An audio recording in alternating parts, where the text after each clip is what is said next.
Bangladeshi authorities arrests 2 Rohingyas after inhumane torture. UN slams Israel arms sales to Burma in Rohingya genocide report. 2 Rohingya youths were beaten ruthlessly and were seen to be taken in authorities' vehicle in a makeshift camp of Cox's Bazar, Bangladesh on 4th August 2019. Bangladeshi Rapid Action Battalion RAB arrested 2 Rohingya youths from Camp 4 of Kutupalong makeshift camp at around 2:30 p.m. They were fiercely beaten to communicated fractured before arresting, and then they were put in a van of RAB, according to a Rohingya refugee who witnessed the scene.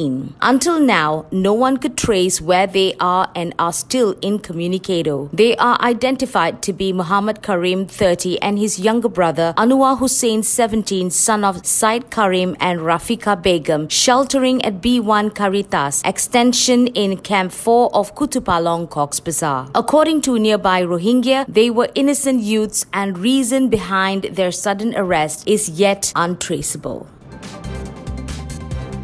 Israel's sale of weapons to Burma has been criticized by the UN in a report calling on the international community to impose targeted sanctions and arms embargo on the Southeast Asian nation. The UN report found that Burmese companies bankrolled brutal operations in villages in Arakan state, stormed by soldiers, during which thousands were slaughtered. Many were burned alive in their homes, and women and children were raped. In its report submitted to the 39th session of the Human Rights Council, the independent international fact-finding mission on Burma found consistent patterns of serious human rights violations and abuses. In addition to serious violations of international humanitarian law, the UN concluded that many of these violations amounted to crimes against humanity and included murder, imprisonment, enforced disappearance, torture, rape, sexual slavery, and other forms of sexual violence, persecution, and enslavement. The team which compiled the report focused on the economic interests of the Burmese military and ways to punish its officers for crimes which the UN had said amounted to genocide. For the first time, the degree was established by which the country's military uses its own businesses, foreign companies, and arms deals to support its campaigns against the Rohingyas. The fact-finding mission identified several companies from various countries, including Israel, supplying arms to Burmese military. Israel is said to have exported arms to Burma before a Supreme Court order prohibited the practice in 2017. However, Israeli companies welcomed a delegation from Burmese military to an arms expo in Tel Aviv last month. In response to a question from Haaretz as why Israeli companies were showing equipment to Burmese representatives when they are not allowed to sell arms to the country, sales representatives at a number of booths claimed to be unaware of such a ban. The UN report noted that in April 2017, when genocidal campaigns against Rohingyas became a global concern, Israel Aerospace Industries, a state-owned enterprise, delivered 2 attack frigates to the Burmese Navy. This is said to have followed the filing of a petition before the Israeli Supreme Court in early 2017, seeking a ban on implementing a defense cooperation agreement signed between Israel and Burma due to the conduct of the army in northern Arakan in October 2016. Privately owned Israeli arms manufacturing companies have also sold arms and provided military training to Burma. Israel, in particular, allowed the transfer of arms covered by the ATT Arms Trade Treaty, said the UN mission, at a time when it had knowledge, or ought to have had knowledge, that they would be used in the commission of serious crimes under international law. Denouncing the sale of arms to Burma, the report said that Israel, along with Democratic People's Republic of Korea, Russia, and Ukraine, should not have permitted arms sales when knowledge of the killing in Burma was widespread. The team also found that the Burmese military had sought to procure equipment from companies in the United Kingdom, Austria, Japan, and Canada, though it was unable to confirm if those deals went ahead. In conclusion, the fact-finding mission called on the UN Security Council to impose an arms embargo on Burma.